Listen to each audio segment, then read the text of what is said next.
व्यवसायीसँग पैसा मागेपछि सांसद डा ढाका कुमार श्रेष्ठ निलम्बन। राष्ट्रिय स्वतन्त्र पार्टीमा खैला बैला। पोस्ट बालेन स्टाटस सिंहदरबार टक। उड्दैन होइन टुट्दैन डम होइन जम।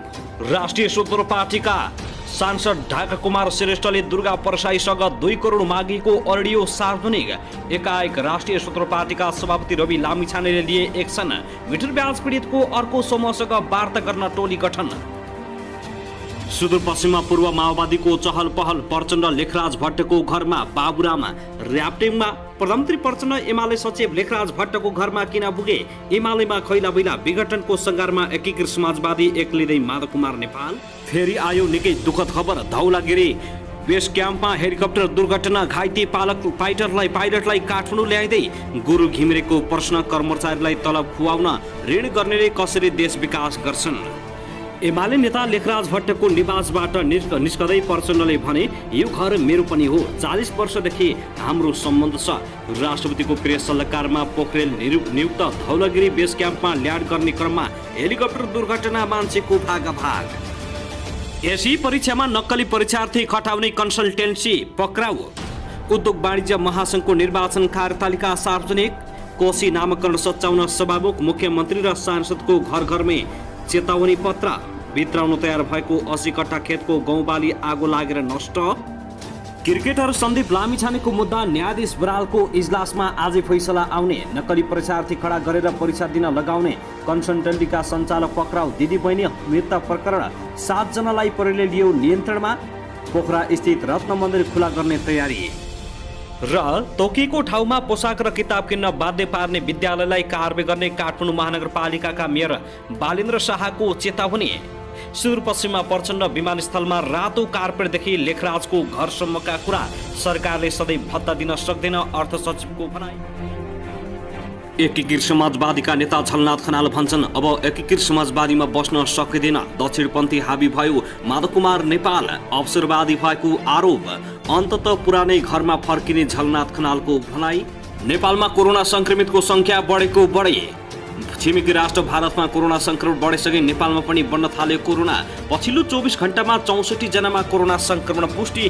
कोभिड बढेपछि सुदूरपश्चिमका सीमा नाकामा कडाई। प्रधानमन्त्री पुष्पकमल दाहाल प्रचण्डलाई काममा केन्द्रित हुन गगन कुमार थापाको आग्रह। साथै प्रदेशमा अहिलेको गठबन्धन सरकार बन्ने रक्षा मन्त्री खड्काको भनाइ। नेपालको आर्थिक अवस्था र अबको बजेट के? मिटर ब्याज पीडितको दोस्रो टोलीसँग आज वार्ता गर्दै सरकार यी प्रदेशमा आज साँझ वर्षाको सम्भावना। वर्षामा 124 किलो गाँजासहित 1 जना पक्राउ। गैर आवासीय नेपाली सेना कार्यकारी कार्यभार हस्तान्तरण। नेपाली सेनामा भर्ती खुल्यो। कतिजनाको कोटामा खुल्यो तर कुन पदको लागि खुल्यो यसबारे सम्पूर्ण जानकारी। वैशाख 1 गतेदेखि व्यक्तिगत घटना दर्ता सप्ताहमा मनाइने। विराटनगरको तुलसी सहकारीका 3 सञ्चालक पूर्वपक्षका लागि कारागार चलान र मध्यमार्ग अपनाइन्छ। प्रधानमन्त्री फास्ट ट्र्याकबाट हुँदैन। केपी शर्मा ओलीको जवाब। कोशी प्रदेश सांसदलाई कालो झण्डा र मोसो दल्ने प्रयास। संक्रमणकालीन विधेयक बारे नेताहरूबीच के भए अरू कुराकानी। देश आर्थिक सङ्कटमा प्रधानमन्त्रीबाट आश्वासन मात्रै भएको ओलीको भनाइ। अब हेर्नुहोस् पुरा समाचार। दर्शक नमस्कार। युट्युब च्यानल नेपाली खबर मिडियामा तपाईहरूलाई हार्दिक स्वागत छ। यदि हाम्रो च्यानललाई अहिलेसम्म सब्स्क्राइब गर्नुभएको छैन भने सब्स्क्राइब गरी नजिक रहेको बेल आइकनलाई दबाई हामीसँग जोडिनुहोला। दर्शक श्रोताझै आज पनि हामी तपाईँहरूमाझ देशभरका विभिन्न समाचारका साथ उपस्थित भइसकेका छौँ। यो भिडियोलाई अन्तिमसम्म हेरी हामी साथ दिनुहोला। दर्शक हाम्रो मेहनतको लागि एउटा सानो लाइक गर्न भने नभुल्नुहोला। कहाँदेखि हेर्दै हुनुहुन्छ के भन्न चाहनुहुन्छ तपाईँको मनमा लागेका प्रतिक्रिया कमेन्ट बक्समा छोड्न नभुल्नुहोला। के तपाईँ हाम्रो च्यानलमा नियमित श्रोता हुनुहुन्छ? यदि नियमित हुनुहुन्छ भने तल कमेन्ट बक्समा नियमित अथवा रेगुलर लेख्नुहोस्। नयाँ हुनुहुन्छ भने सब्स्क्राइब गरी जोडिनुहोस् ताकि हरेक अपडेटका साथ हामी तपाईँहरूमाझ दैनिक रूपमा उपस्थित भइराख्नेछौँ। हाम्रा समाचारहरू तपाईँहरूलाई जस्तो लाग्छन् त्यस्तै प्रतिक्रिया छोड्न नभुल्नुहोला। दर्शकबिन आउनुहोस् आजको पहिलो खबरतर्फ लागौं। राष्ट्रिय स्वतन्त्र पार्टीका सांसद ढाका कुमार श्रेष्ठ घुस प्रकरणमा जोडिएका छन्। मन्त्री बन्ने भए 2.5 करोड बुझाउन पार्टी सभापति रवि लामिछानेले भनेको भन्दै सांसद ढाका कुमार श्रेष्ठले मेडिकल व्यवसायी दुर्गा परसाईसँगको कुराकानीमा सुनिन्छ। उनको यो अडियो सार्वजनिक भएपछि पार्टीले कारबाहीको तयारी गरेको छ। रासुपाका महामन्त्री डा मुकुल ढकालले अडियो आफूले पनि सुनेको र त्यसबारे सांसद श्रेष्ठलाई कारबाही प्रक्रिया थालिने बताएका छन्। अडियो सुनेका छौँ, यसबारे पार्टीले आफ्नो धारणा सार्वजनिक गर्न विज्ञप्ति जारी गर्दैछ।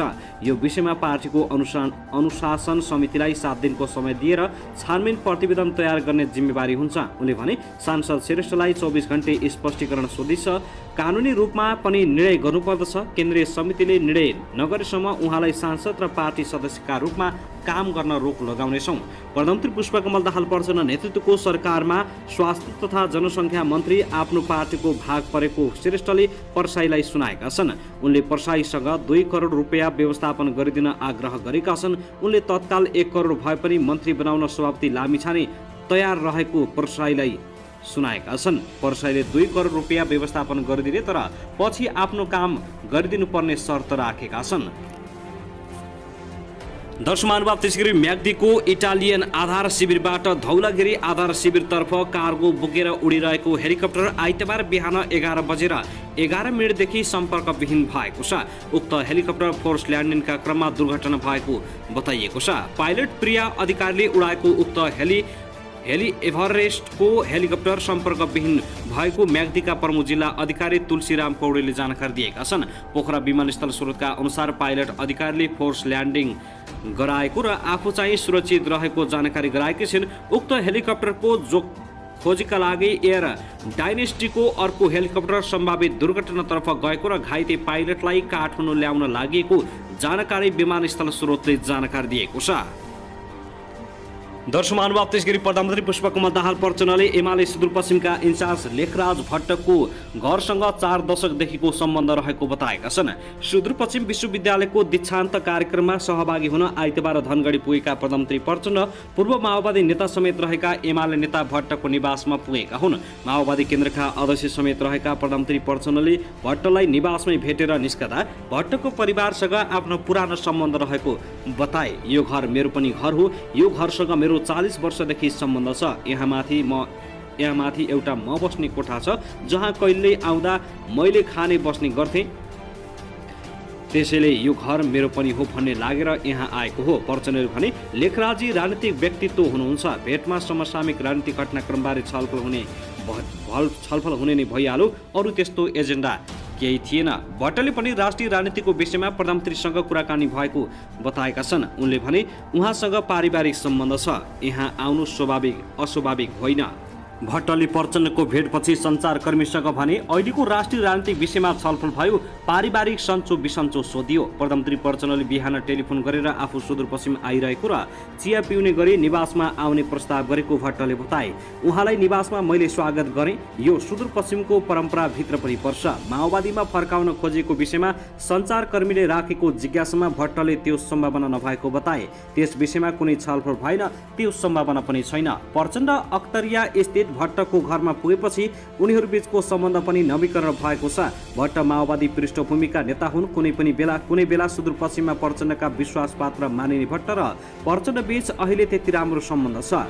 सर्वोच्च अदालतले 2077 फागुन 23 गते एमाले र माओवादीको समीकरणबाट बनेको नेकपा भङ्ग गर्ने फैसला गरेपछि पुरानै पार्टी अस्तित्वमा आएका थिए। त्यसबेला भट्ट माओवादीमा नफर्की एमाले अध्यक्ष केपी शर्मा ओलीको साथमा उभिएका हुन्।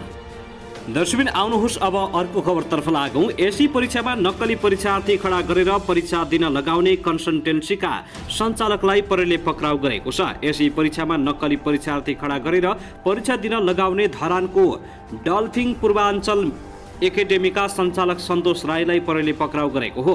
कन्सल्टेन्सीले परीक्षार्थीहरूसँग एसी पास गराउने ग्यारेन्टीका साथ 40,000 रुपियाँसम्म लिने गरेको पाइएको छ। चैत्र 23 गते सामाजिक विषयको परीक्षा दिने क्रममा मोरङबाट 200 जना नक्कली परीक्षार्थीहरूलाई पक्राउ गरेको थियो।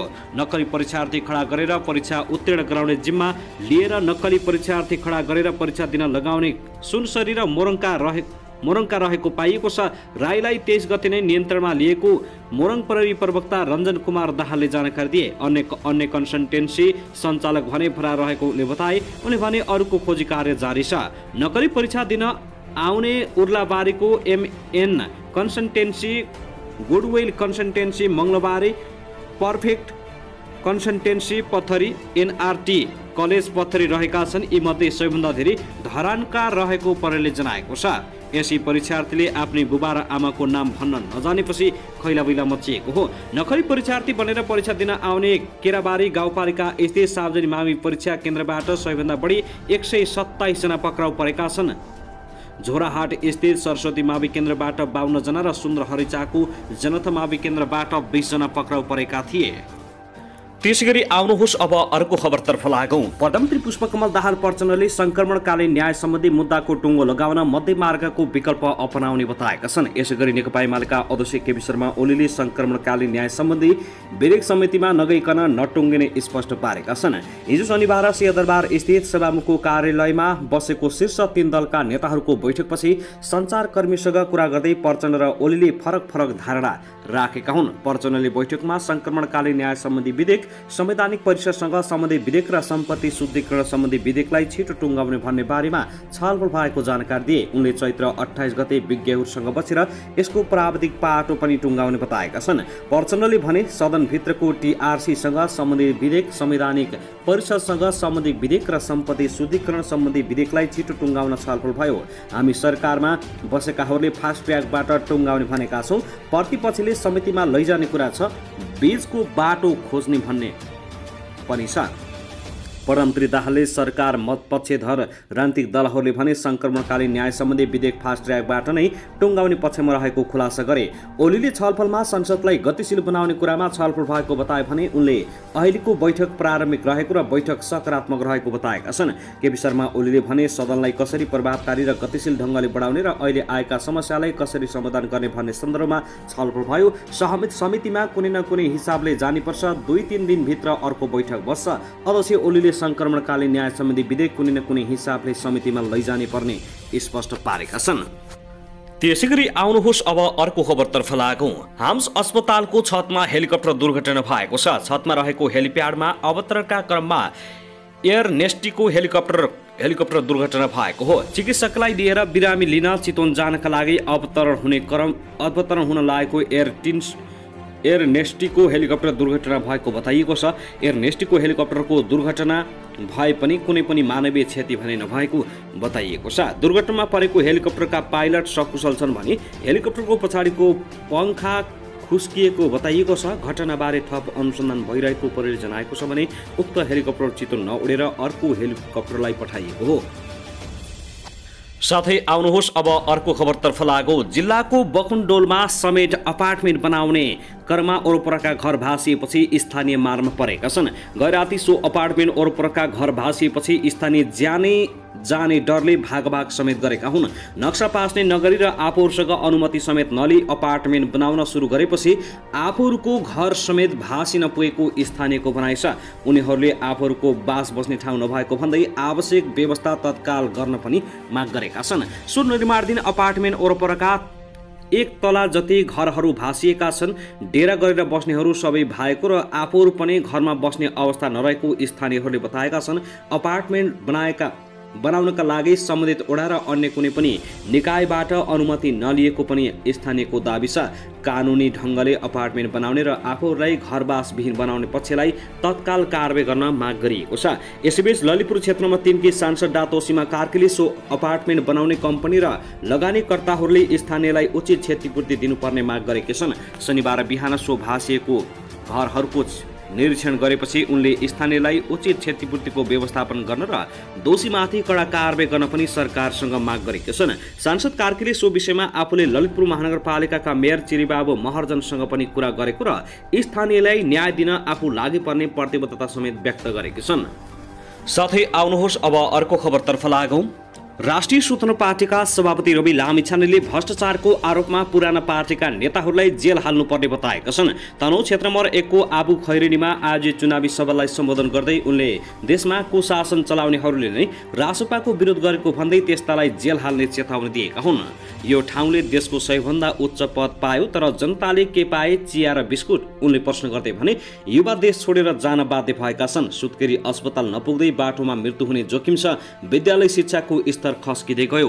राष्ट्रपतिमा निर्वाचित भएपछि रामचन्द्र पौडेलले आफ्नो जिल्लावासीलाई शीतल निवास बोलाएर चियापान कार्यक्रम गरेका थिए। एउटै देशको नागरिकले कुनै निर्वाचन क्षेत्रबाट चुनाव लडेमा टुरिस्ट वा पाहुना भनेर त्यति प्यारो शब्दको अपमान नगरिदिन अनुरोध गरेका छन्। मैले यसअघि टेलिभिजनबाट भएन मात्रै भने, भएन भनेर मात्र भएन अनि राजनीतिमा आएँ। उनले भने राजनीतिमा आफू जनताको सेवा गर्न आएको र जनताको काम गर्न रासोपालाई अवसर दिन पनि लामिछानेले तनहुँवासीलाई आग्रह गरेका छन्। उनले आफ्नो पार्टी करिब 30 दिन सरकारमा बसेर केही नबिगारेको बरु सुधारको प्रयास गरेको दावी गरेका छन्। त्यस्तै आफूलाई ठुलो दल र पुरानो पार्टी भन्नेहरूले देशलाई खोक्रो बनाएको उनको आरोप छ।